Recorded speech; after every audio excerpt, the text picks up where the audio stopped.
Mute कर लीजिए।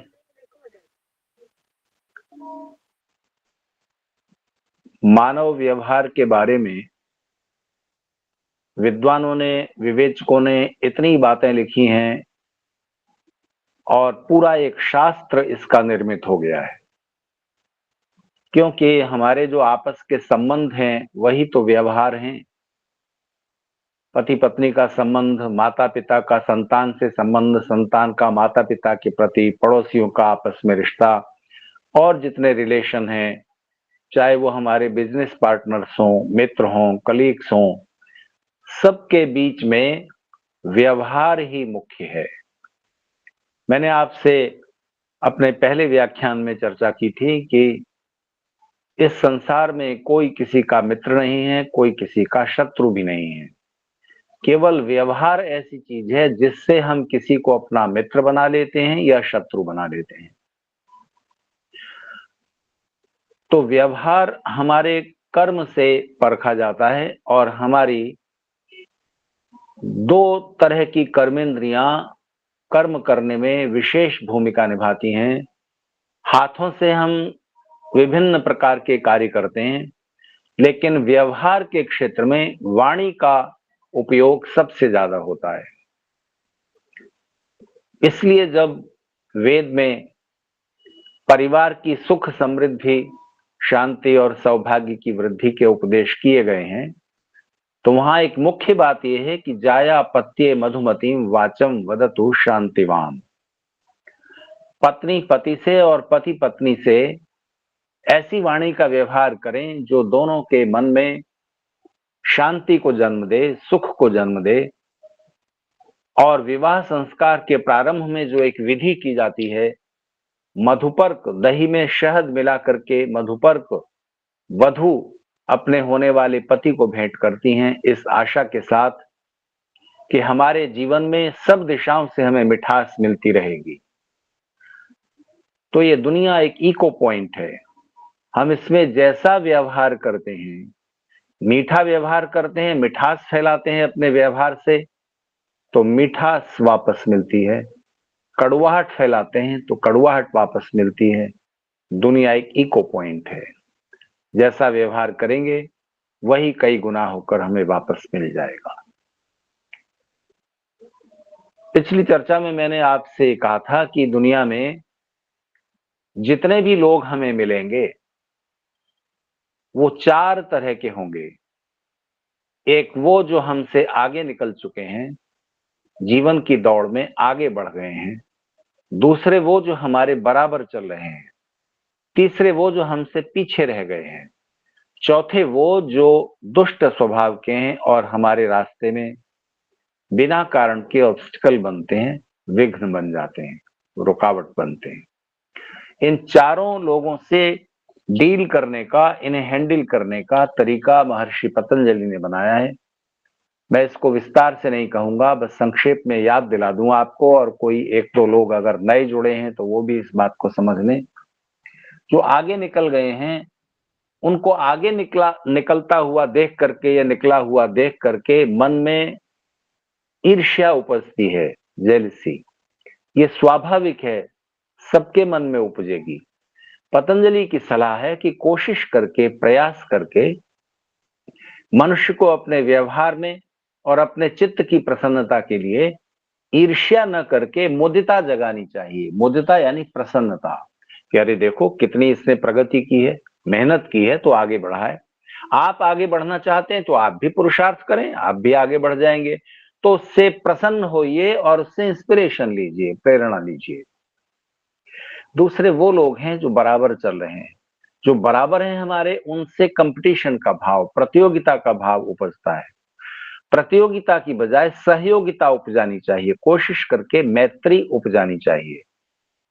मिलकर के एक दूसरे के कोऑपरेशन से सहयोग करके चलेंगे तो दोनों ज्यादा गति से आगे बढ़ सकेंगे। एक दूसरे के सहयोग से, किसी एक की कार में पंक्चर हो गया, दोनों एक दूसरे से कंपटीशन किए बिना सहयोगी हैं तो एक रुक जाएगा और जल्दी उनका पंक्चर कार का जोड़ा जा सकेगा, कार की तकनीकी खराबी ठीक की जा सकेगी। दोनों मिलकर स्वस्थ प्रतिस्पर्धा अगर करें तो ज्यादा अच्छा है। जो पीछे छूट गए हैं उनको देखकर मन में हिकारत का भाव जागता है, अरे क्या आदमी है। लेकिन कोशिश करके उपजाना चाहिए करुणा, उसको सहारा दे सकें, सहयोग दे सकें, तो उसको भी आगे बढ़ने में अगर आप मददगार हो सकते हैं तो हो, नहीं तो मन में करुणा का भाव रखें। तो ये 3 बातें सरल हैं। बजाय ईर्ष्या के मुदिता और प्रेरणा को उपजाना सरल है। प्रतियोगिता की बजाय सहयोगिता को उपजाना बराबर वालों के साथ सरल है। जो पीछे छूट गए हैं उनके प्रति करुणा का भाव रखना और भी ज्यादा सरल है। बहुत मुश्किल होता है टेढ़े लोगों से निपटना, जो हमारे रास्ते में कारण से या बिना कारण से रुकावट बनते हैं। तो उनसे कैसे निपटना, इसके लिए हमारे नीतिकारों ने 4 उपाय बताए हैं। आपको क्रमशः बारी बारी से वो चारों अप्लाई करने पड़ेंगे, और आपने उन सब के नाम सुने हुए हैं, साम दाम दंड भेद। तो टेढ़े कुटिल आदमी को पहले पहले स्टेप पर, पहले कदम पर समझा बुझाकर शांति से उसको मनाने की, समझाने की कोशिश करनी चाहिए। पहले ही एग्रेसिव ना हो जाएं, पहले ही लड़ने ना लग जाएं, पहले शांति से समझाने बुझाने का प्रयास करें। इसको कहते हैं साम। सम्यक तरीके से शांति से उसको समझाना। जब शांति से, विनम्रता से, मित्रता के साथ समझाने बुझाने से न समझे कोई, न माने, तब दाम, दाम का मतलब होता है दमन, थोड़ा एग्रेसिव होना। फिर आप थोड़ा उग्र हो सकते हैं, फिर आप अपनी आवाज में तेजी ला सकते हैं और उसे धमका सकते हैं। अगर इससे काम न चले तब तीसरा उपाय अवलंबन करना चाहिए, उसका नाम है दंड।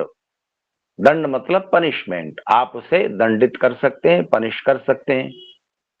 कई बार ऐसा होता है कि सामने वाला ज्यादा शक्तिशाली है, आप उसे पनिश नहीं कर सकते, या परिस्थितियां ऐसी हैं कि पनिश नहीं किया जा सकता। तो फिर चौथा उपाय है भेद। भेद का मतलब होता है वो उपाय ढूंढना, साम दाम दंड तीनों असफल हो गए तब वो उपाय ढूंढना कि इसको किस तरह से काबू में किया जाए, इसको कैसे हैंडल किया जाए। उसमें फिर बुद्धि लगेगी, सर्च लगेगी, और तरीके आपको ढूंढने पड़ेंगे।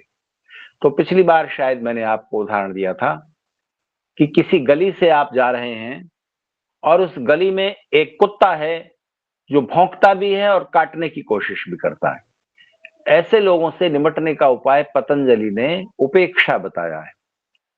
दुष्ट लोगों से न दोस्ती रखिए न दुश्मनी रखिए, क्योंकि हिंदी के एक कवि ने कहा है कि रहीमन ओछे नरन ते, वैर भरो ना प्रीति।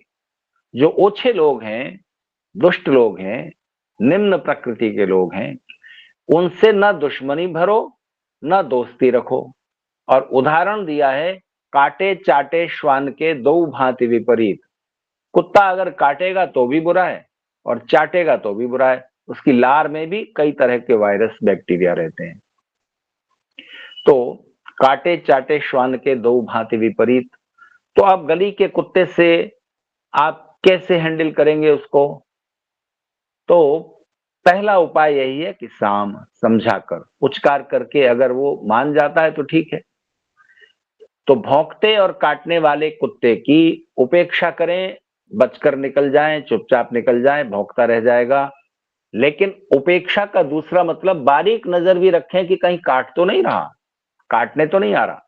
ठीक इसी तरह दुष्ट व्यक्ति को तब तक इग्नोर करें जब तक वो आपको फाइनेंशियल या फिजिकल नुकसान पहुंचाने की कोशिश नहीं कर रहा, तब तक उसे इग्नोर करें, उपेक्षित कर दें, अपने रास्ते जाएं। क्योंकि सारे दुष्टों को दंड देना आपके जीवन का ध्येय नहीं है, आप सबसे नहीं निपट पाएंगे।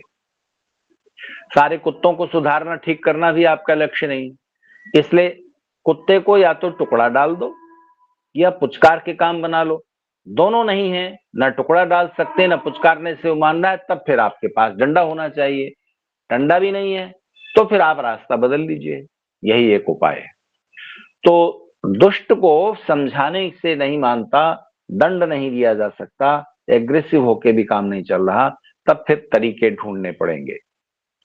केवल दुष्ट ही नहीं, कई बार हमारे अपने लोग भी ऐसे रास्ते पर चल पड़ते हैं जिनको समझाना, सही राह पर लाना बड़ा मुश्किल हो जाता है। उदाहरण के लिए अपना बेटा नई बात मान रहा, कुछ उल्टा सीधा करने लगा है और आप उसे समझा के थक गए,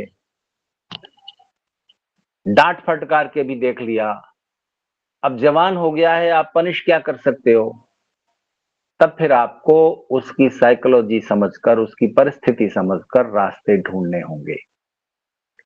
तो मैंने शायद आपको उदाहरण दिया है, नहीं दिया मुझे याद नहीं है। अमेरिका में एक सज्जन को पता चला कि उनका बेटा सिगरेट पीने लगा है, उम्र है 18-19 साल, और आप जानते हैं वहां जो एडल्ट हो गया उसको आप डांट फटकार नहीं सकते, कुछ नहीं कर सकते, पनिश करना तो दूर की बात है। समझाया बुझाया कि ये बहुत नुकसान देने वाली चीज है, लेकिन बेटे को आदत पड़ गई थी, उसका एडिक्शन हो गया था, और एडिक्शन ऐसे समझाने बुझाने से छूटता होता तो सारे लोग नशा और ये सारी चीजें छोड़ देते। तो समझाने बुझाने से वो बेटा नहीं माना उनका, दंड दे नहीं सकते, डांट फटकार कर नहीं सकते, वो भी बड़ा हो गया है, ग्रेजुएशन में आ गया है। तब उन्होंने सोचना शुरू किया और उसकी जिंदगी को समझा। तो उन्होंने पाया कि उस बच्चे को फुटबॉल खेलने का बड़ा शौक है, फुटबॉल का वो दीवाना है। अमेरिका में उसको शॉकर कहा जाता है उस खेल को। तो फुटबॉल के लिए वो बहुत समय दे सकता है और फुटबॉल के लिए कुछ भी कर सकता है, फुटबॉल खेलने के लिए। बस ये सूत्र उन्हें पता लग गया। तो एक दिन बैठे बैठे, बेटा शांत मन से बैठा हुआ था, उन्होंने मौका देखा और कहा कि देखो बेटा, अगर तुम सिगरेट पियोगे तो फुटबॉल के खेल में तुम आगे नहीं जा सकते, क्योंकि फुटबॉल तो ताकत का खेल है, दौड़ना पड़ता है, सांस, तुम्हारे लंग्स मजबूत होने चाहिए। अगर फेफड़े कमजोर हो गए, तुम ये धुआं अंदर लेते रहोगे, तो एक दिन आएगा कि तुम्हारे लंग्स इतने कमजोर हो जाएंगे कि थोड़ा सा दौड़ते ही तुम हांफने लग जाओगे। फुटबॉल भूल जाओ या सिगरेट भूल जाओ।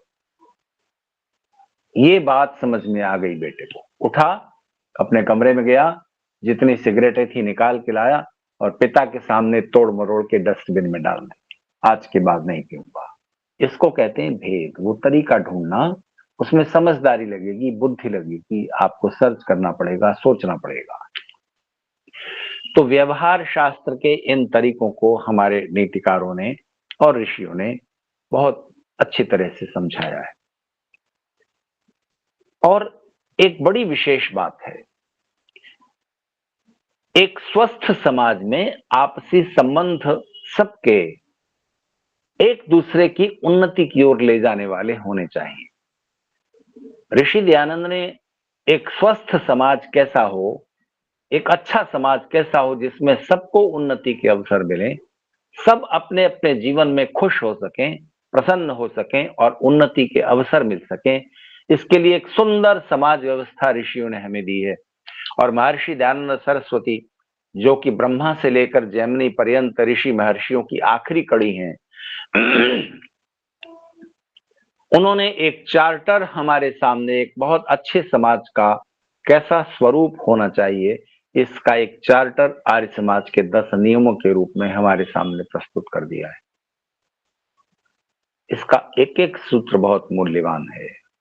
एक सूत्र पर, एक नियम पर मैं आपसे चर्चा कर चुका हूं, व्यवहार कैसा करना चाहिए।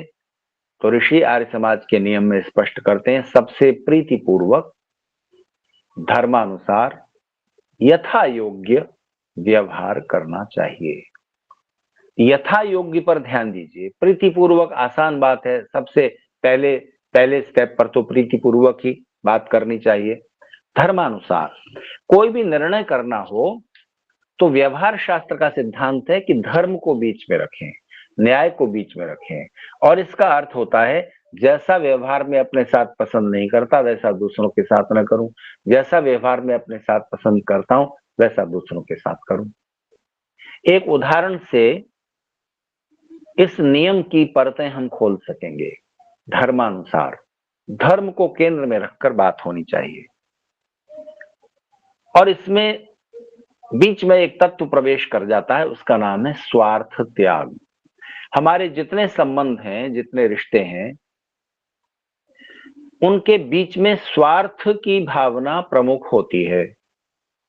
अब से कई हजार साल पहले महर्षि याज्ञवल्क्य ने अपनी पत्नी मैत्रेयी को संबोधित करते हुए कुछ वाक्य कहे थे। उन्होंने कहा था कि मैत्रेयी सुनो, इस संसार में पत्नी अगर पति को प्यार करती है तो पति के लिए नहीं, अपने लिए करती है। ठीक इसी तरह पति अगर पत्नी को प्यार करता है तो पत्नी के लिए नहीं, अपने लिए करता है। बच्चों को माता पिता प्यार करते हैं, बच्चों के लिए नहीं, अपने लिए। बच्चे माता पिता को प्यार करते हैं, माता पिता के लिए नहीं, अपने लिए। मित्र मित्रों के लिए प्रिय नहीं होते, अपने लिए प्रिय होते हैं। अर्थात प्रेम हमें सुख देता है, इसलिए तो हम प्रेम करते हैं। प्रेम करने से अगर दुख मिले तो कोई प्रेम क्यों करेगा? तो पता चला, याज्ञवल्क्य ने कहा कि इससे ऐसा लगता है कि सब रिश्तों के केंद्र में, रिश्तों को बनाने के लिए जो मूलभूत भावना है वो स्वार्थ की है। स्वार्थ के कारण ही रिश्ते जुड़े हुए हैं। ऐसा लगता है कि प्रेम भी हम करते हैं तो इसलिए करते हैं कि प्रेम हमें सुख देता है, इसलिए प्रेम करते हैं। तो याज्ञवल्क्य ने कहा कि मैत्रेयी, संसार में अर्ध सत्य, आधा सच झूठ से भी ज्यादा खतरनाक होता है। ये आधा आधा है पक्ष सत्य का। लगता है शुरू में कि स्वार्थ के कारण ही हमारे सारे संबंध, सारे व्यवहार, सारे नाते रिश्ते स्वार्थ के द्वारा ही चल रहे हैं। स्वार्थ पूरा करने के लिए ही हम रिश्ते बनाते हैं और रिश्ते बनाए रखते हैं। स्वार्थ सब रिश्तों के केंद्र में है, ये आधा सच है, याज्ञवल्क्य ने कहा। इसका दूसरा पहलू ध्यान रखना चाहिए और वो ये है कि ये सोचो किस रिश्ते में प्रेम कितना गहरा है। और प्रेम को आप नापना चाहें कि आप पत्नी को कितना प्यार करते हैं, पति को कितना प्यार करती हैं आप, बच्चों को कितना प्यार करते हैं, माता पिता को कितना प्यार करते हैं, अपने किसी दोस्त को कितना प्यार करते हैं, तो कैसे नापेंगे? प्रेम को नापने का एक ही तरीका है कि आप ये पता लगाएं कि आप दूसरे को सुख पहुंचाने के लिए अपना सुख, अपना स्वार्थ किस सीमा तक छोड़ सकते हैं। स्वार्थ त्याग। स्वार्थ जहां छोड़ने के लिए तैयार होंगे दोनों पक्ष, वहीं पर प्रेम उपजेगा और प्रेम बना रहेगा, वो रिश्ता निभेगा। जहां दोनों अपने अपने स्वार्थ को ही प्रमुखता देते हैं, वो रिश्ता बहुत दूर नहीं जाएगा, कभी नहीं जाएगा। तो आप किसी को दुनिया की दौलत से ज्यादा प्यार करते हैं तो जरूरत पड़ने पर आप दुनिया की सारी दौलत छोड़ देंगे जिसको आप प्रेम करते हैं उसके लिए। ब्रिटेन के सम्राट होने वाले थे 8th एडवर्ड, और वो प्यार करते थे एक अमेरिकन स्त्री को जो विडो थी। तो उनके सामने दो ऑप्शन थे, अगर ब्रिटेन का सम्राट बनना है तो आपको उस स्त्री को छोड़ना पड़ेगा, क्योंकि ब्रिटेन का सम्राट होने की शर्त यह है कि आपको किसी राजघराने की, किसी उच्च कुल की जो ब्रिटिश हो, ऐसी स्त्री से शादी करनी होगी। वो अमेरिकन है जिसका कुल ब्रिटेन के राजघराने या किसी उच्च कुल से, लॉर्ड ड्यूक वगैरह से संबंध नहीं रखता। इसलिए या तो आप सम्राट पद छोड़ दें या उस स्त्री को छोड़ दें। एडवर्ड के मन में बड़ी कश्मकश थी, क्या किया जाए, क्या किया जाए। आखिर को उन्होंने निर्णय दिया कि सम्राट तो कोई और भी बन जाएगा, मेरा दूसरा भाई बन जाएगा, कजिन बन जाएगा, मैं अपने प्रेम को लिए साम्राज्य छोड़ता हूं।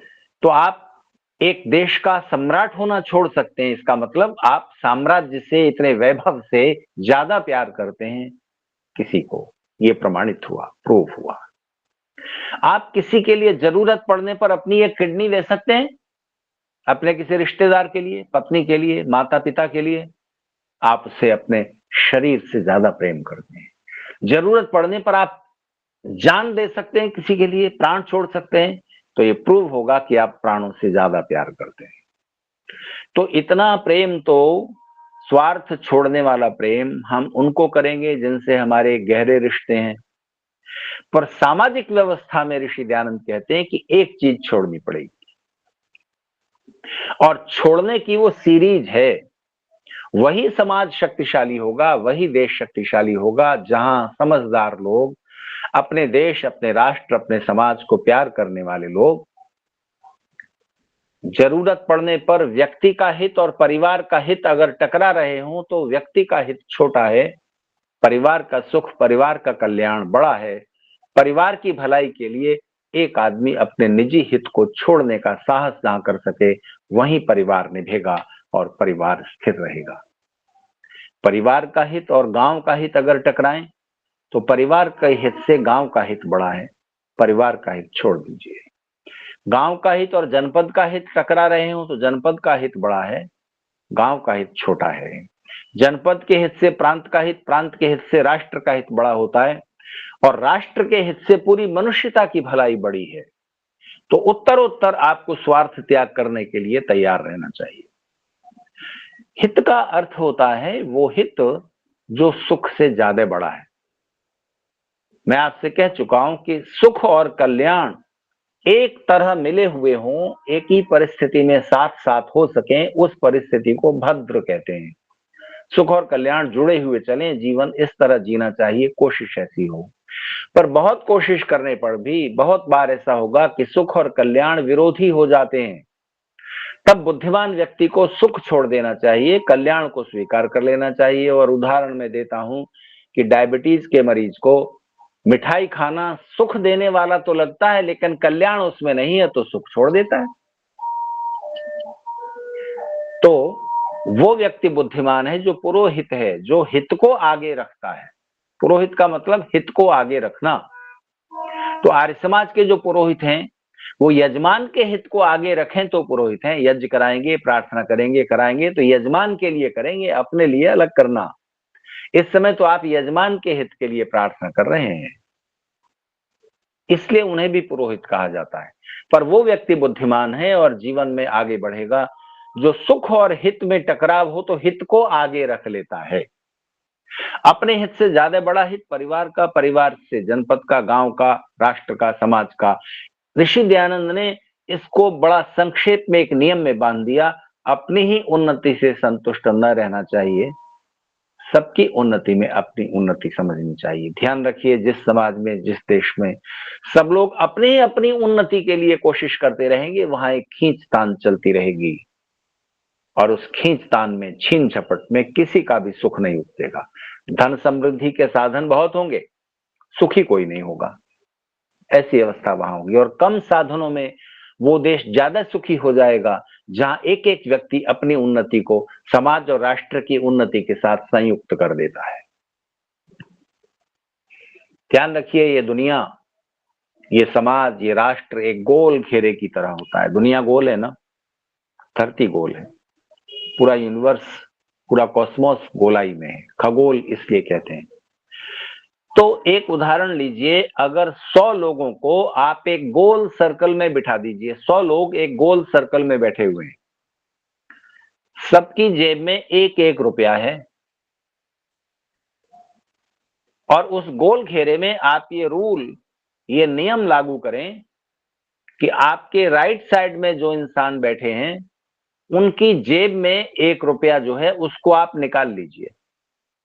ध्यान रखिए, सब गोल घेरे में जितने 100 लोग बैठे हैं सबकी जेब में एक एक रुपया है, और आदेश किया गया, रूल बनाया गया कि आपकी राइट साइड में जो बैठे हैं उनकी जेब से रुपया निकाल लीजिए।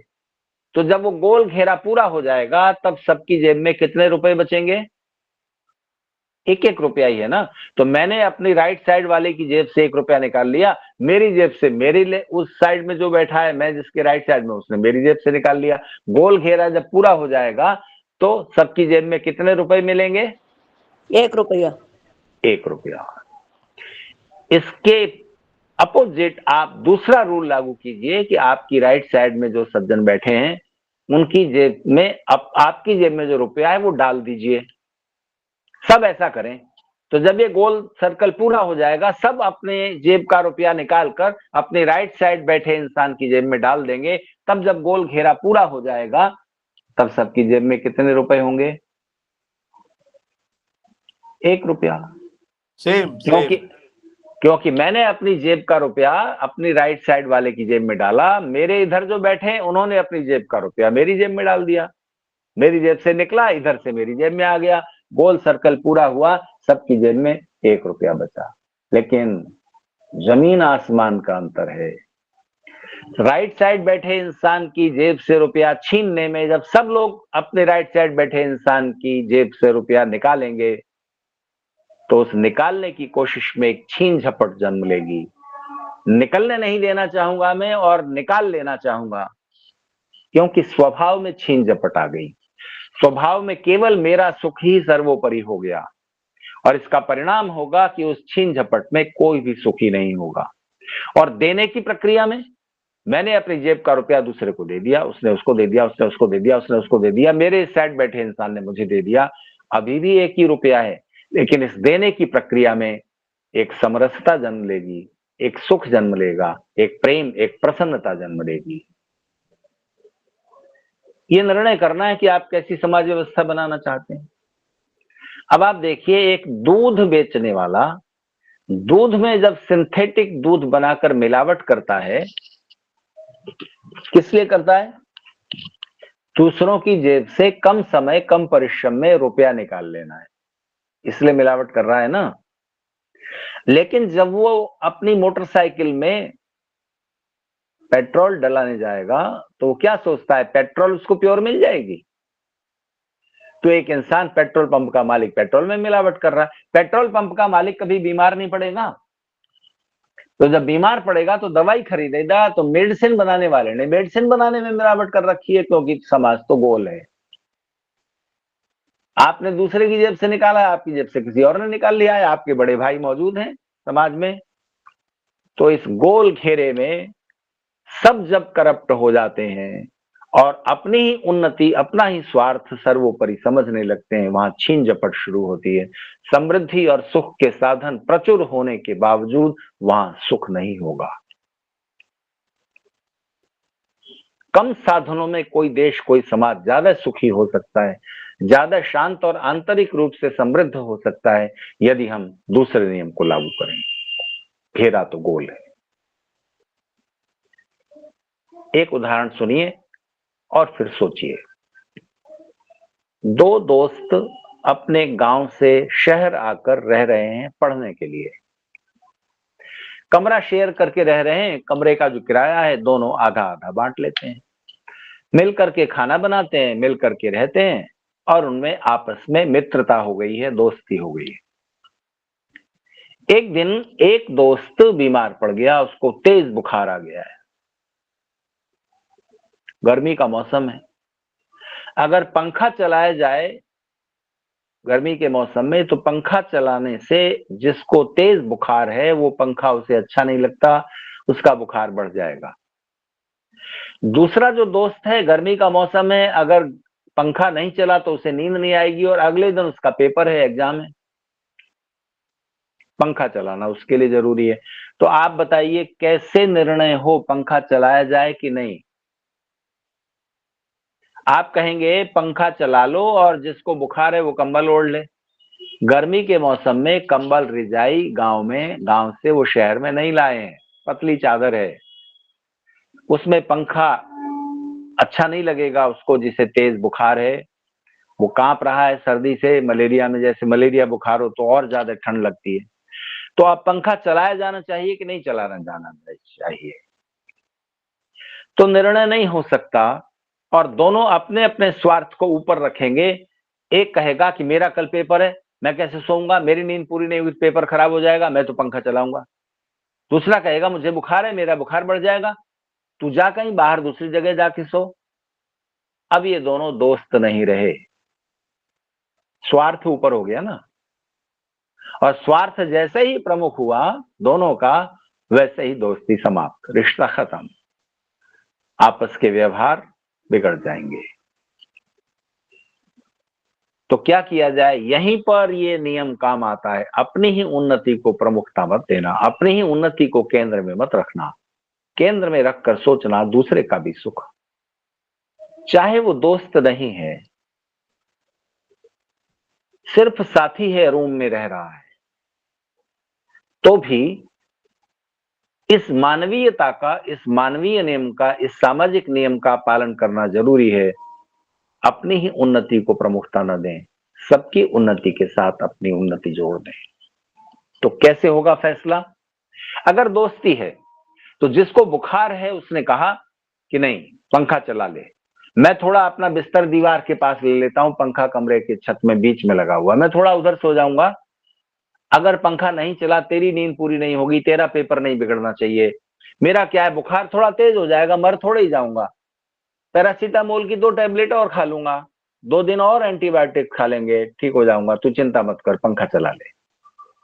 जिसका पेपर है वो कहता है नहीं, तेरा बुखार बढ़ गया, बिगड़ गया, कुछ और नुकसान हो गया तो ये नहीं चलेगा। मेरा क्या है, पेपर ही तो देना है ना। अगर मैं फेल भी हो गया तो एक पेपर फेल हो जाऊंगा तो सप्लीमेंट्री आ जाएगी, फिर से एग्जाम दे लूंगा, और नहीं तो मैंने अच्छे से पढ़ाई कर ली है, मैं नहीं सोऊंगा एक रात तो भी मर नहीं जाऊंगा, और जागूंगा तो मैं रिवीजन कर लूंगा, पेपर और अच्छा हो जाएगा। पंखा नहीं चलाते। दोनों अपने स्वार्थ को दूसरे के लिए छोड़ने के लिए तैयार हैं। यज्ञ हमें यही सिखाता है, दैनिक अग्निहोत्र, देव यज्ञ जिसे हम कहते हैं, देना।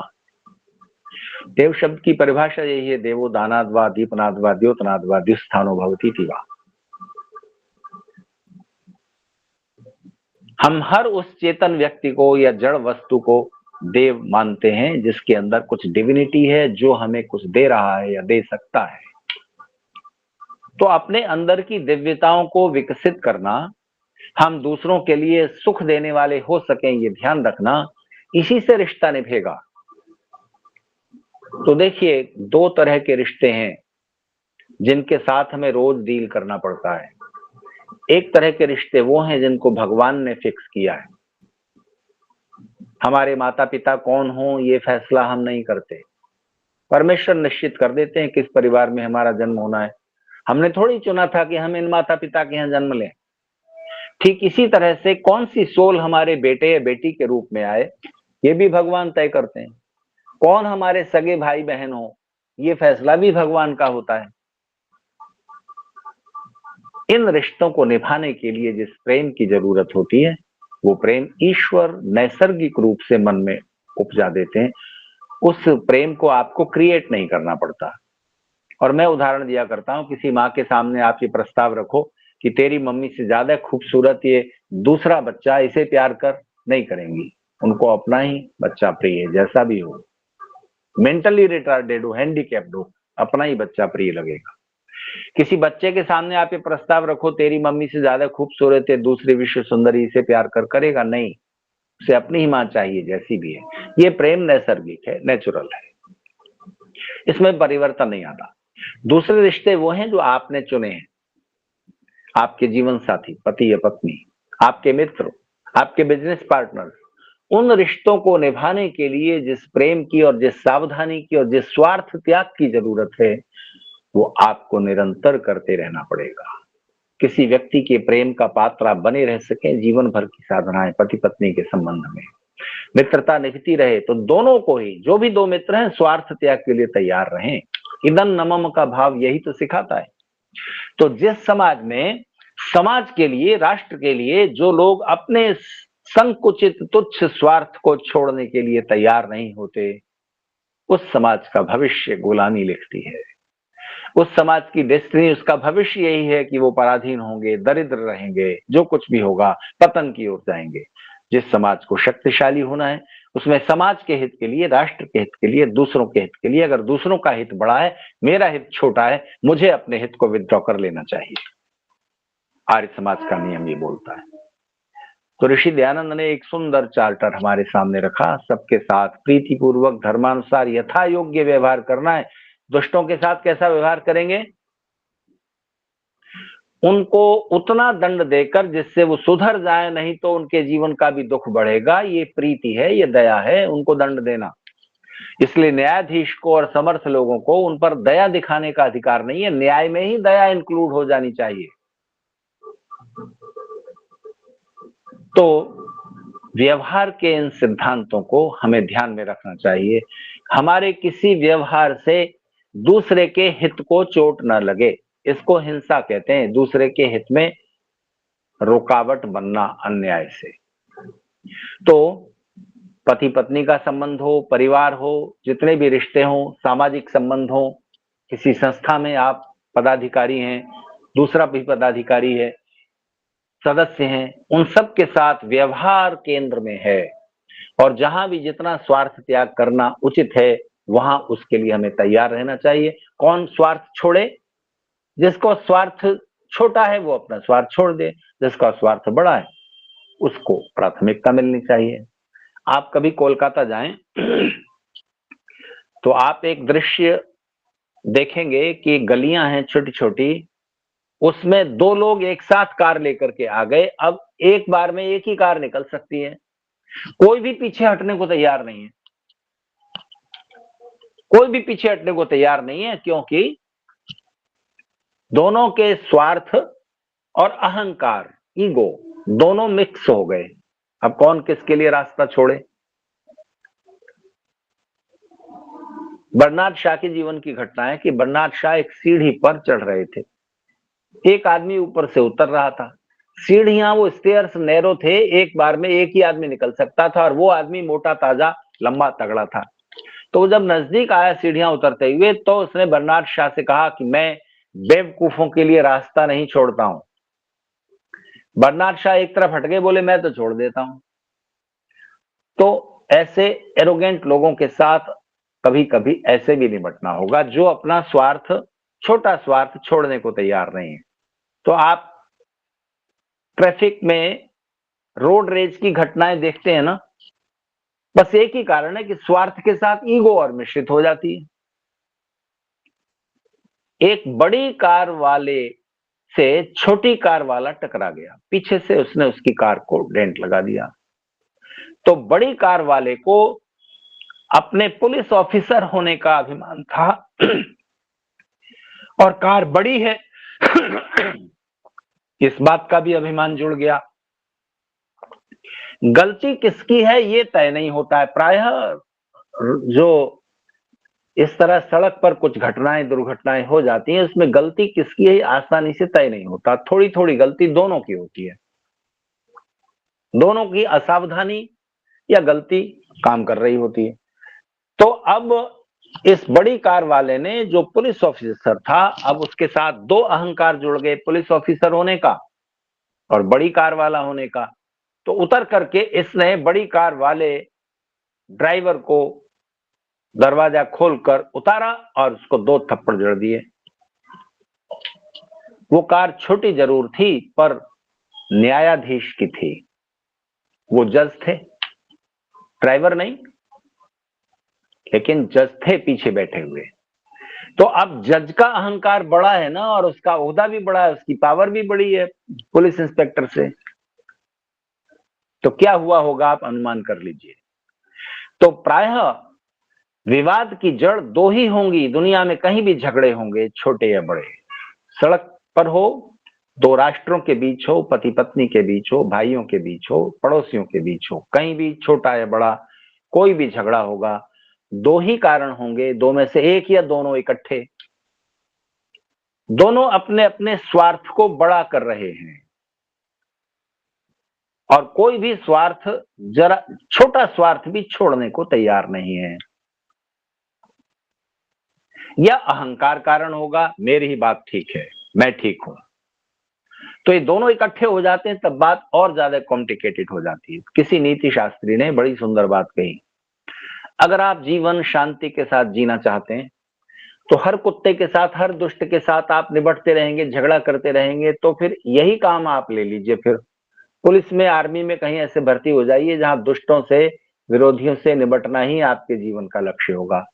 नहीं तो आपके पास उतनी पावर, उतनी कैपेसिटी नहीं होगी कि आप दुष्टों से इस तरह निपटते रहें। तो उन्होंने एक सूत्र दिया व्यवहार शास्त्र का। उन्होंने कहा कि एक काम करो,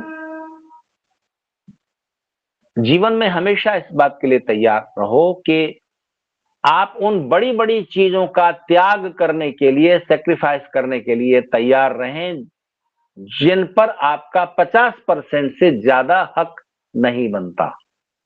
फिर कहूं इस बात को, उन बड़ी बड़ी चीजों पर अपना हक छोड़ने के लिए, स्वार्थ छोड़ने के लिए तैयार रहें जिन बड़ी चीजों पर आपका 50% से ज्यादा दावा नहीं बनता, और उन छोटी छोटी चीजों का त्याग करते चलें, छोटी छोटी बातों को इग्नोर करते चलें। भले ही वो चीजें स्पष्ट रूप से आपकी हों, आपका हक बनता हो पूरी तरह से, फिर भी छोटा है, छोड़ दीजिए। एक महिला दूसरी महिला की सीट पर बैठ गई, बट बस में वो जरा सा उठी थी ऊपर रेलिंग से कुछ सामान उठाने या ड्राइवर को ये बताने कि मुझे वहां उतरना है, जरा गाड़ी का बस वहां रोक देना। तो वो उठी और सीट खाली देख करके एक दूसरी महिला वहां बैठ गई। तो ये पीछे आई, इन्होंने उसको बैठा हुआ देखा, वो उठने को राजी नहीं हुई। तो इन्होंने कहा ठीक है तुम बैठी रहो। तो एक तीसरी महिला ने कहा कि आपकी सीट है, आपको बैठना चाहिए, आपका अधिकार है। तो उन महिला ने कहा कि देखो मेरा रास्ता तो अभी 15 मिनट का बचा है, 15 मिनट में मैं बस से नीचे उतर जाऊंगी, और उसके लिए मैं झगड़ा बढ़ाऊं, और इनसे थोड़ी बहुत ये पहचान की है, रोज इस बस में यात्रा हम दोनों करती हैं, इनसे मैं दुश्मनी लूं। 15 मिनट की अगर मैं खड़ी खड़ी भी चली जाऊंगी कोई बात नहीं, इन्हें दूर तक जाना है, बैठा रहने दो। इससे वो जो बैठ गई थी वो थोड़ा उन्हें शर्मिंदगी हुई, और वो उठ खड़ी हुई कि नहीं नहीं आप बैठो, आप बड़ी हो उम्र में। उनका नहीं नहीं तुम बैठो, मेरा रास्ता तो 15 मिनट का है। तो आप चाहें तो ये वाली विधि अपना सकते हैं, चाहें तो ये वाली विधि अपना सकते हैं। एक लड़की की शादी दूसरे परिवार में हुई, होती है। कुछ समय के बाद लड़की रोती हुई अपनी मां के पास आ गई, और मां से कहा कि उस परिवार में, ससुराल में मेरी कोई इज्जत नहीं होती, मुझे लोग प्यार नहीं करते, मैं अब नहीं रहना चाहती वहां। तो मां ने कहा कोई बात नहीं, अभी 2 दिन तो रहो, फिर देखते हैं। तो मां ने फोन किया उसके पति को, उसकी सास को, तो सारी बातें समझ ली। फिर एक दिन बेटी से कहा कि देखो बेटा एक बात बताओ, तुम जब सब्जी खरीदने, फल खरीदने बाजार जाती हो तो तराजू के 2 पल्ले होते हैं। तो एक पल्ले में सब्जी रखी जाएगी, अगर 1 किलो सब्जी लेनी है तो दूसरी तरफ कितने ग्राम का बाट रखोगी? 100 ग्राम का। तो बेटी बोली कमाल की बात करती हो माँ, 1 किलो सब्जी लेनी है तो 1 किलो का ही तो बाट रखा जाएगा, 100 ग्राम से तो 100 ग्राम ही तो लेगी। तो मां मुस्कुराकर बोली कि देखो बेटा, तुम चाहती हो कि ससुराल में सब तुम्हें अपनी पलकों पर रखें, तो तुम्हें भी तो उतना ही वजन का बाट रखना पड़ेगा ना अपने पल्ले, अपनी तरफ के पल्ले पर। पहले तुम दूसरों को प्रेम और सम्मान दो, सास को, ससुर को, पति को, बदले में तुम्हें मिलेगा ये दुनिया इको पॉइंट है।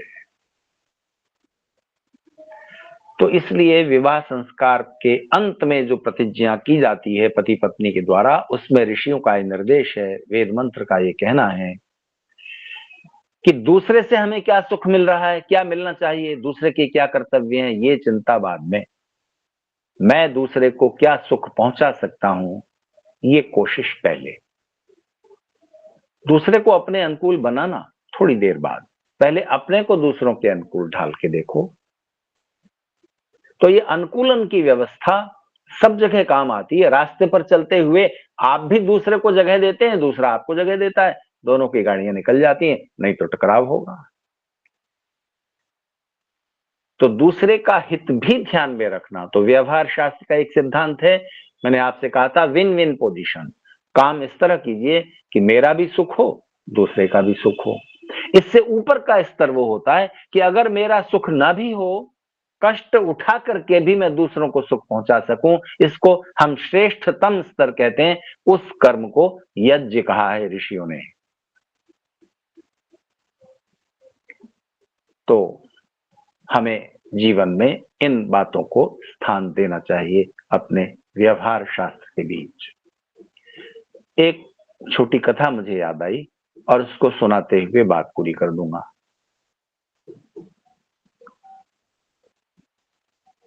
गांव जहां समाप्त होता था, गांव और नगर की सीमा जहां समाप्त होती थी और जंगल थोड़ा शुरू होता था, वहां पर एक सन्यासी अपना एक आश्रम बनाकर रहते थे। और जीवन में सुख शांति और आनंद कैसे पाए जाएं, ईश्वर की ओर कैसे बढ़ा जाए, ईश्वर की प्रार्थना उपासना योगाभ्यास कैसे किया जाए, इसकी वो शिक्षा देते थे।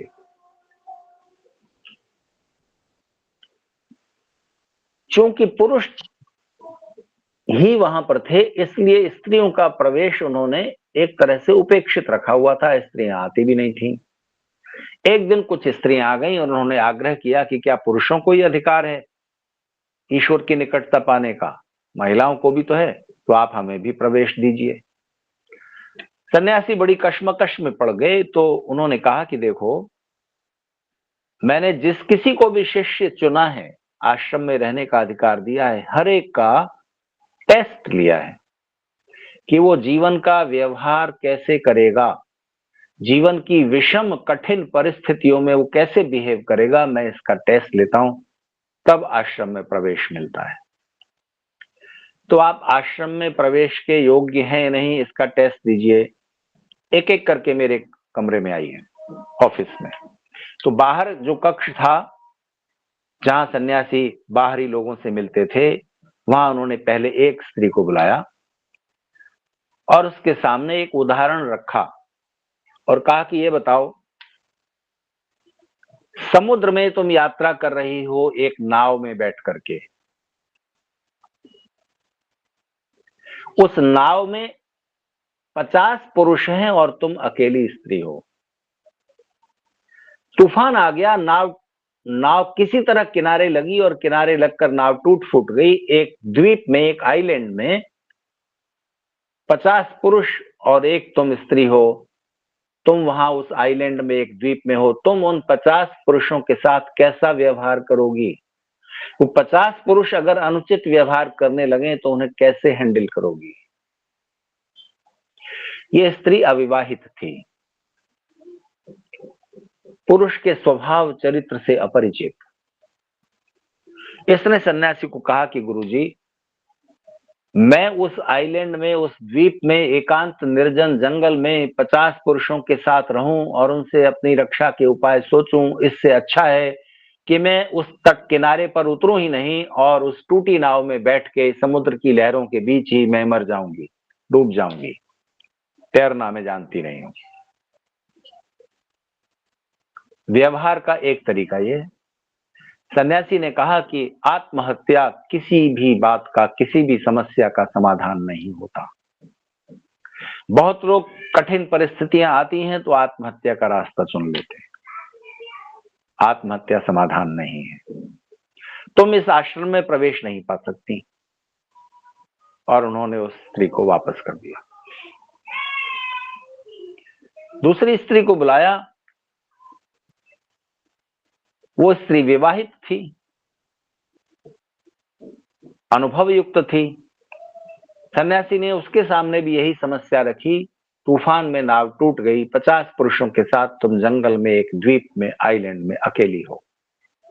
उन पुरुषों से तुम कैसे अपने को बचाओगी? उन सारे पुरुषों के साथ तुम्हारा व्यवहार कैसे होगा? अगर कोई अनुचित करने लगे कैसे बचोगी? तो उस स्त्री ने कहा कि इसमें क्या है, मैं उनमें से किसी एक पुरुष के साथ विवाह कर लूंगी और वो पुरुष मेरी रक्षा करेगा। तो सन्यासी मुस्कुराए और उन्होंने कहा कि 49 पुरुष, उन पुरुषों से वो तुम्हारा एक पति जिससे तुमने विवाह कर लिया वो रक्षा नहीं कर सकेगा। समाज में 50 के 50 पुरुष विवाहित होते हैं, उनकी पत्नियां रक्षा करती हैं, वो नियंत्रण में रखती हैं अपने अपने पति को, इसलिए तुम बच पाती हो। वहां तो 49 तुम्हारे विरुद्ध हैं और कोई भी अनुचित व्यवहार करने की चेष्टा कर सकता है। तो एक पुरुष से विवाह करके इस समस्या का समाधान नहीं हो सकता। तुमने ठीक समाधान नहीं सोचा है, तुम भी इस आश्रम में प्रवेश नहीं पा सकती। दुनिया में कुछ लोग ऐसे होते हैं जो ऐसे ही अधूरे उपाय सोचते हैं कि इस तरह बात बन जाएगी, इस तरह बात बन जाएगी, उससे काम नहीं चलता। आपको और कुछ गहराई में उतरना होता है। उसको भी वापस कर दिया। फिर तीसरी स्त्री को बुलाया और उसके सामने यही बात रखी। वो स्त्री एक वेश्या थी। वो तो हंसने लगी। उसने कहा कि इसमें समस्या क्या है? 50 पुरुष और 1 स्त्री, तो इसमें समस्या कहाँ है? बहुत से लोग ऐसे होते हैं जो समस्या को समझते ही नहीं। वो समझते ही कि इसमें क्या समस्या है। जैसे आज का हिंदू समाज, बड़ी बड़ी कठिन विपरीत परिस्थितियां उसके सामने हैं, कितने षड्यंत्र उसको समाप्त करने के लिए चल रहे हैं देश में विदेश में। हिंदू समाज मस्त है, उसको पता ही नहीं चलता कि समस्या क्या है। सन्यासी ने उस स्त्री को भी वापस कर दिया, नहीं तुम आश्रम में रहने योग्य नहीं हो। चौथी स्त्री को बुलाया और उससे पूछा कि तुम क्या करोगी। उस स्त्री ने कहा कि क्या क्या करना है, ऐसी स्थिति में मैं अकेली क्या कर सकती हूँ। वो 50 पुरुष शक्तिशाली हैं, मैं अकेली स्त्री, मैं तो भाग्य पर छोड़ दूंगी, भाग्य में किस्मत में जो होगा वो होगा। चौथी तरह के लोग समस्या का समाधान नहीं ढूंढते, संघर्ष नहीं करते, उपाय नहीं करते और भाग्य के भरोसे अपने को छोड़ देते हैं। नीतिकारों ने कहा यद भविष्यो विनश्यति, जो होगा सो देखा जाएगा। जो ऐसा सोचता है उसका नाश निश्चित है। कौन बचेगा? वो बचेगा जो हेयम दुखम अनागतम इस सिद्धांत पर विश्वास करता है। जो दुख आ सकता है, अभी आया नहीं है, आ सकता है, उसकी कल्पना करके इमेजिनेशन में कि ये भी हो सकता है और उसका उपाय पहले से सोच के रख लेता है। ना आए दुख तो ठीक है, कोई बात नहीं, लेकिन अगर आ गया तो उसका उपाय हमारे पास अभी है, उसका इंतजाम हम करके बैठे हैं। जिसने भविष्य दृष्टि को, अपने विजन को इतना विकसित कर लिया है, वो दुखों से बच जाएगा, भविष्य में आने वाले दुखों से। आप अपना मकान बनाते हैं, उसमें रसोई रखते हैं, किचन बनाते हैं। किचन बनाते हैं तो खाना बनाने के लिए आग लगाने वाली गैस का सिलेंडर रख लेते हैं। तो जब आग लगाने वाली गैस का सिलेंडर रखा है तो कभी कोई घटना दुर्घटना हो जाए, ईश्वर करे कभी ना हो, लेकिन अगर हो गई तो आप उस संभावना जो 1% से भी कम है, उस संभावना को कल्पना में रखकर एक आग बुझाने वाली गैस का सिलेंडर भी रखना ठीक समझते हो कि नहीं? ये हिंदू समाज है जो यद भविष्य है, जो होगा देखा जाएगा। बांग्लादेश में इतने उसके धर्म बंधु मार डाले गए, उसको कोई चिंता नहीं। उसके अपने साथ भी कभी हो सकता है, उसे कोई परवाह नहीं, जो होगा देखा जाएगा, किस्मत में जो होगा। सन्यासी ने उस चौथी स्त्री को भी वापस कर दिया जो भाग्य के अधीन अपने को मानती है, भाग्य में जो होगा वो देखेंगे, नहीं इसका नाश निश्चित है। उन्होंने कहा कि नहीं, तुम इस आश्रम में प्रवेश के योग्य नहीं। एक स्त्री और थी, पांचवी, उसको भी बुलाया और उसके सामने भी यही बात रखी। तो उसने कहा कि देखिए गुरुदेव, यही तो मुझे जानना है कि विषम परिस्थितियों से कैसे निपटना। ये जीवन एक भव सागर है, इसको मैं कैसे पार करूं, कैसे इसमें चलना है, कैसे इसमें डूबने से बचना है, मुझे यही तो जानना है।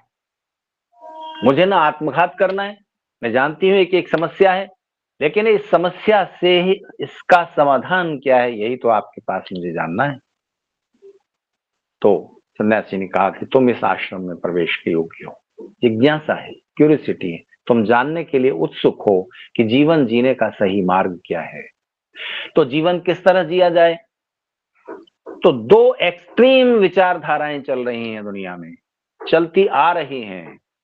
एक विचारधारा के लोग कहते हैं कि दुनिया में दुख ही दुख है, छोड़ो इस संसार को, कहीं जंगल में जाके बैठो, इस जीवन में तो दुख ही दुख है, सुख तो कहीं इस जीवन के बाद किसी दूसरे लोक में मिलेगा। ये एक तरह के एक्सट्रीमिस्ट हैं। दूसरी तरह के एक्सट्रीमिस्ट हैं, उन्होंने एक विचार को जन्म दिया है कि यही जीवन पहला और आखिरी है। इस जीवन में जितना अधिक भोगा जा सकता है, जितना अधिक भोगों के साधन इकट्ठे किए जा सकते हैं, यही जीवन पहला और आखिरी है, बस इसमें और कुछ नहीं करना है, खाओ पियो मौज करो। ये एक दूसरी एक्सट्रीम है। दोनों ही एक एक एक्सट्रीम पर हैं। जीवन का व्यवहार इसकी अनुमति नहीं देता। आप किसी एक एक्सट्रीम पर होंगे, आप अगर संसार को छोड़ेंगे तो संसार के सुखों से वंचित रह जाएंगे।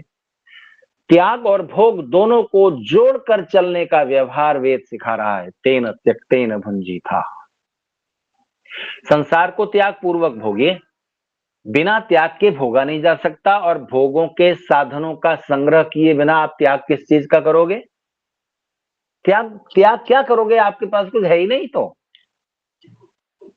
तो पहले संग्रह, फिर उनका सदुपभोग और सदुपयोग, तब संसार के पदार्थों से सुख उपजेगा। और संसार के पदार्थों को ही दूसरों को सुख पहुंचाने की कोशिश में समर्पित करके आप आनंद और पुण्य प्राप्त कर सकेंगे। जीवन का मुख्य लक्ष्य सुख और आनंद की प्राप्ति है। सुख भी पाना है, आनंद भी पाना है। संसार के पदार्थों का सुख लीजिए। संसार परमेश्वर ने हमारे आपके सबके सुख के लिए बनाया है। उनका जीवन व्यवहार बिल्कुल एक्सट्रीम पर जा पहुंचेगा जिनका एक कहना है कि संसार दुखों से भरा हुआ है। तो ईश्वर ने दुख के लिए बनाया क्यों? एक एक चीज सुख देने वाली है, सही इस्तेमाल आना चाहिए। प्रकृति के पदार्थों से सुख उपजेगा सही इस्तेमाल से। सबके सुख के लिए परमेश्वर ने संसार के पदार्थ बनाए।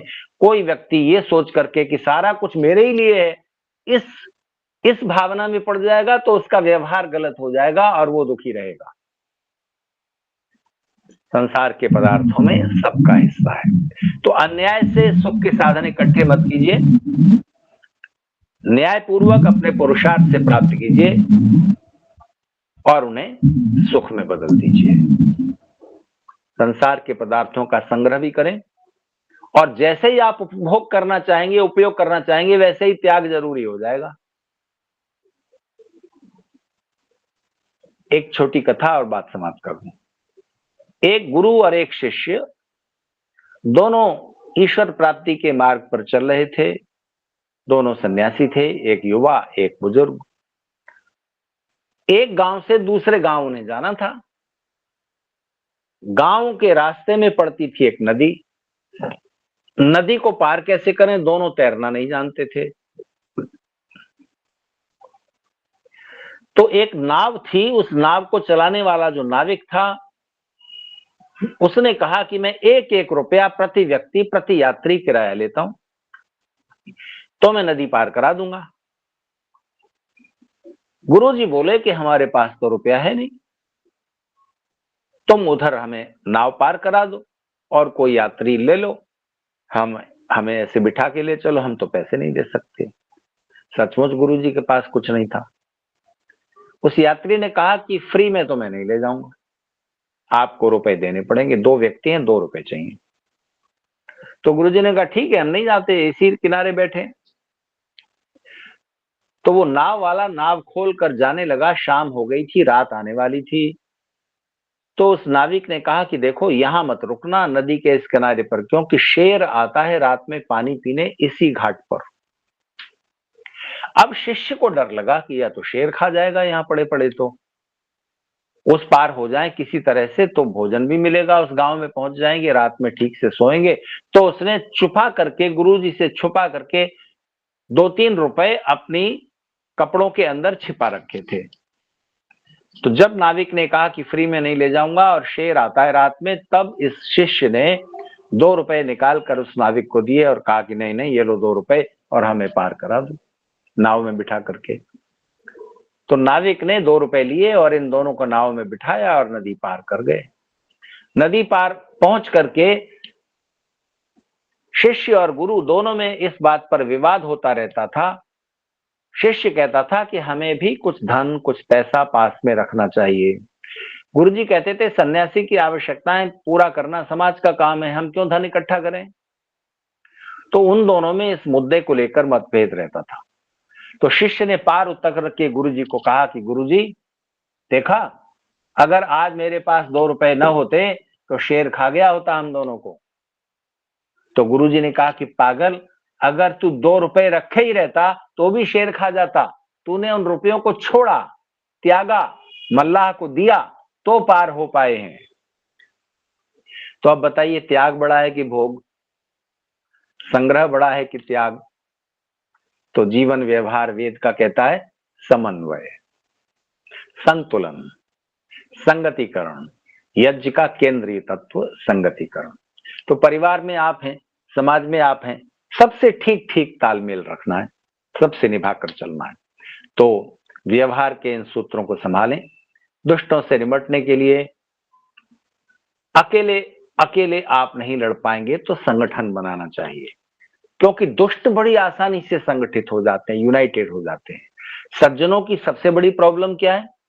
जो अच्छे लोग हैं समाज में उनकी संख्या ज्यादा होती है, हमेशा ज्यादा होती है, हर देश में हर परिस्थिति में ज्यादा होती है, लेकिन उनकी कमजोरी ये है कि वो अकेले अकेले होते हैं, यूनाइटेड नहीं होते, सम्मिलित एफर्ट नहीं करते। 4 गुंडे पूरी कॉलोनी को आतंकित किए रखते हैं और कॉलोनी के सैकड़ों लोग इकट्ठे नहीं होते, और वो 4 गुंडे सबको आतंकित कर देते हैं। तो सज्जन एक तो सम्मिलित पुरुषार्थ नहीं करते, मिलकर पुरुषार्थ नहीं करते, और दूसरे संगठित नहीं होते। वेद का कहना है साथ मिलकर चलना होगा, संगच्छध्वम। आपस में मतभेद होंगे ही, जो साथ रह रहे हैं उनको संवाद करना होगा, मिल बैठ करके बातचीत से, नेगोशिएशन से बातचीत सुलझा लीजिए। और सबसे बड़ी बात यह है कि मेरा हित बड़ा है या दूसरे का हित बड़ा है, ये समझ डेवलप करनी होगी। समवो मनांसी जानताम, एक दूसरे की भावनाओं, फीलिंग्स को समझना और उनको सम्मान देना, तब वहां पर परिवार, और परिवार से ऊपर समाज, और समाज से ऊपर आर्य समाज की सृष्टि होती है। तो मैंने आपके कुछ मिनट ज्यादा ले लिए।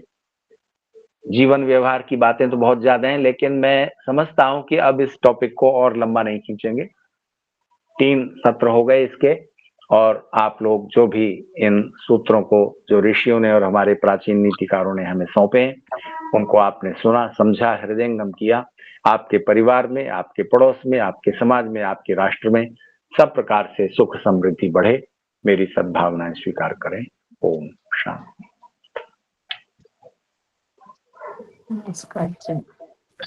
मैं हमारे आर्य समाज के संरक्षक श्री योगेश मुंजाल जी से अनुरोध करता हूं कि डॉक्टर वागीश आचार्य जी का धन्यवाद करें। श्री योगेश मुंजाल जी। आचार्य जी के प्रवचन, 3 प्रवचनों के बाद कुछ कहने को रहता नहीं, बड़े अच्छे ढंग से उन्होंने समझाया। एक एक चीज को उदाहरण देकर, कहानी सुना करके हमारे दिमाग में पूरी तरह से डाल दिया है। मुझे लगता है कि आप सबको अच्छा लगा होगा और समझ में आ गया होगा। अब ये साल हमारा खत्म हो रहा है, नया साल। वैसे हम इस नए साल को मानते तो नहीं है, लेकिन कुछ लोग इसमें रेजोल्यूशन या कुछ ऐसी चीज करते हैं।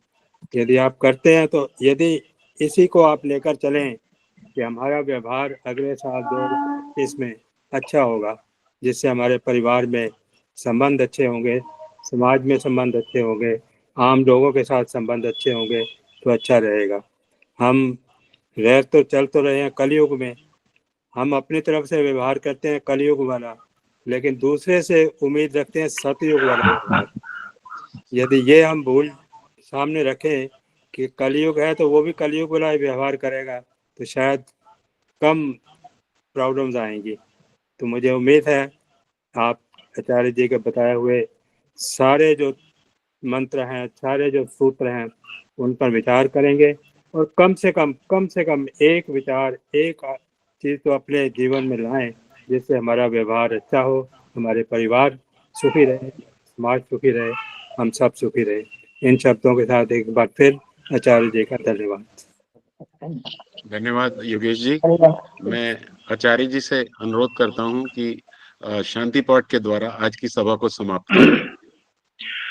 ओम द्यौः शान्तिरन्तरिक्षं शान्तिः, पृथिवी शान्तिरापः शान्तिरोषधयः शान्ति, वनस्पतयः शान्तिर्विश्वे देवाः शान्तिर्ब्रह्म शान्ति, सर्वं शान्ति शान्तिरेव शान्ति, सामा शान्तिरेधि। ओम शांति शांति शांति। सबको नमस्ते। आचार्य जी, डॉक्टर वागीश आचार्य जी और आप सभी का, जितने भी आज की गूगल मीट में आप लोग जुड़े, आप सभी का बहुत बहुत धन्यवाद। अगले माह फिर मिलेंगे एक नए विषय के ऊपर। डॉक्टर वागीश आचार्य जी के हम प्रवचन सुनेंगे। आप सबको नमस्ते जी। नमस्ते नमस्ते नमस्ते जी। प्रार्थना कर सकते हैं आपसे, ये 3 रिकॉर्डिंग मिल सकती है हमें इनकी? मैं इसमें ग्रुप में भेज दूंगा जी।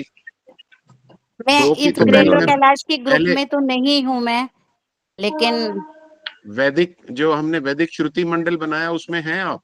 नहीं, मैं नहीं हूँ उसमें।